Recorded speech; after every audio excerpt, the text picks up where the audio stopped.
With Spinneys. Eat well, live well. Hello and welcome back. I'm Jen Crichton. I have been entrusted with Farmer's Kitchen today. I'm not sure why.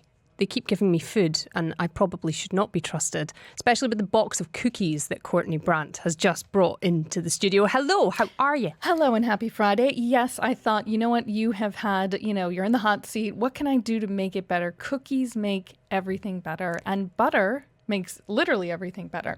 Quite literally. And those cookies are at least 50% butter. I am a professional. I think I would have to agree with that. So maybe we'll put it on my stories later and people can see where to find them. Absolutely delicious. Right, you are here to talk food news.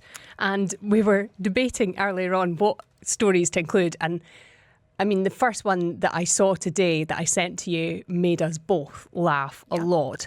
Now, we're asking people today for that Spinneys voucher to tell us what foods remind them of home. And that is largely because we were inspired by the fact that it's not just a celebration of the foods that remind us from home, but at the Euros 2024 football tournament, the foods that might remind you of home are being used to insult each other, what we say? Like passive aggressively. So I would never think to go to a sporting event, and sorry to the Euros fans out there, and make a sign that makes fun of somebody else's food or says like schnitzel is better than pasta or baguettes are better than, I don't know, but this is the new thing. We can look in the crowds when we're watching the matches for those who maybe aren't as involved in the sport and look out for those special food insulting signs. I kind of love the inventiveness of it. I think that was why it made me laugh so much, was it's just so unexpected. Like, I mean, I grew up in Scotland and that's not the insults that tended to get thrown at the football there. They were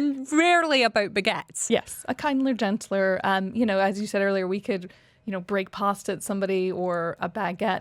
I'm also like, the food loss, the food waste, let's not bring things into the stadium just to like throw them away. But, I guess whatever keeps it like a healthy, sporting environment. The pasta one did really make me laugh though. The Italian team walked out and the opponent's fans were snapping spaghetti at them, which if you are an Italian food fan, you'll know you should never snap your spaghetti in two. Never.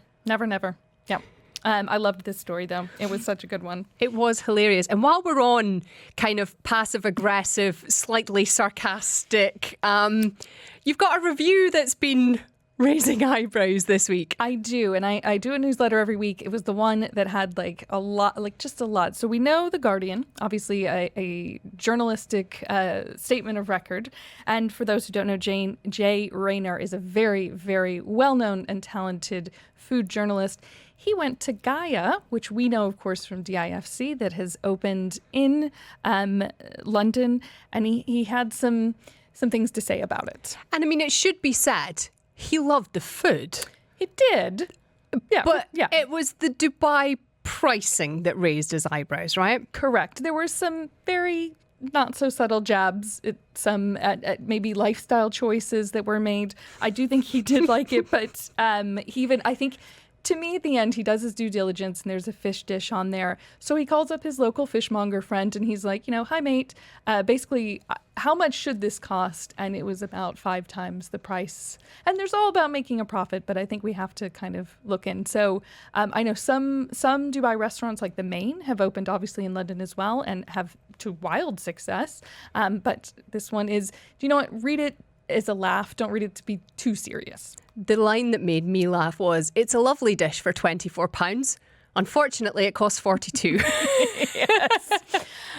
Yeah. He is talented. Yes. The thing is, Gaia, the food is delicious, but I think, it shows you how much we get used to paying a certain level for good food here in Dubai, that maybe you kind of lose track of what things might cost you elsewhere. Yeah, I was lucky enough to be on a press trip to France recently, eating some absolutely delicious cheese.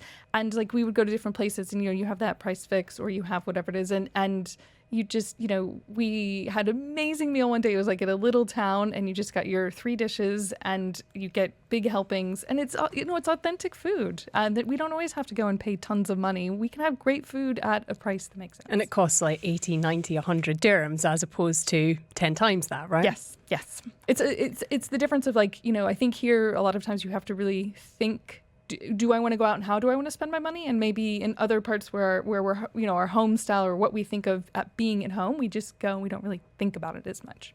It's a really interesting one. Let me know what you think. Do you think we overpay for food here in Dubai, or are you happy to pay for the prices, for the level? I mean, I think we get a hugely high level of service, of sort of location. I mean, restaurants here are very impressive generally, but are we paying for that?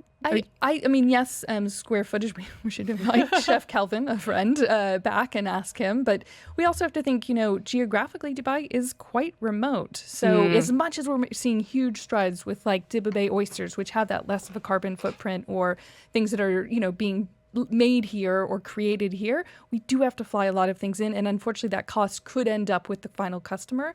It's just a fact of where we live. Same thing in Las Vegas, actually. They are in the middle of nowhere. There is not any water or anything. It is all flying in.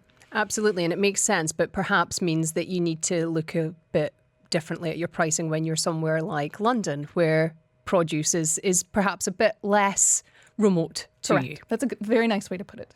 Right, moving on. Coffee. Yeah. Now, we all know that song. We all know espresso. It is everywhere at the moment, the Sabrina Carpenter track. Is this the partnership that everyone knew was coming? I think yes. I was like, when this one popped up in my newsfeed in my research, I was like, well, some things just have to make sense. So there is an ice cream company called Van Leeuwen. I'm probably mispronouncing that. They have come up with a novelty ice cream. It has everything you would expect, and it does have Miss Carpenter's name and song kind of, it's an homage. And I think, like, this is when marketing makes sense to me. Give me fun food and drinks and capitalize on the moment and just go for it. Indeed, but maybe stop short of writing songs specifically for the March opportunities. This I agree. I think maybe last summer we saw Barbie go a little too far. Like even this year there was like a Barbie catch-up, and I was like, I don't see the connection there. If you're espresso and it's like a beat and a bop, like, okay, we can do something fun with this. I think we can all agree that is a bop. Yeah. Time for one more story before we have to take a short break. What else is catching your eye? I am excited to be back in Dubai. I will be in Dubai through almost August, and it's a time for me to catch up. I'm going to be doing a little staycation actually next week at the W the Palm. Akira Beck has been talking to me for a very long time, not him personally, but about they have a tasting menu, a degustation, and I always like seeing those because it's really the best of what the kitchen can do. So that's my next Thursday night. Also, Chef Calvin and I have canceled on each other mutually on a few occasions, and I've been dying to go back to June's. I love June's as well. Right, Courtney's staying with us. We're going to be coming back to those news headlines shortly, including a more spendy dinner invitation in the UAE as well. We're going to be getting into that next. Stay tuned. You're listening to Farmer's Kitchen on Dubai Eye 103.8. More coming up next on the UAE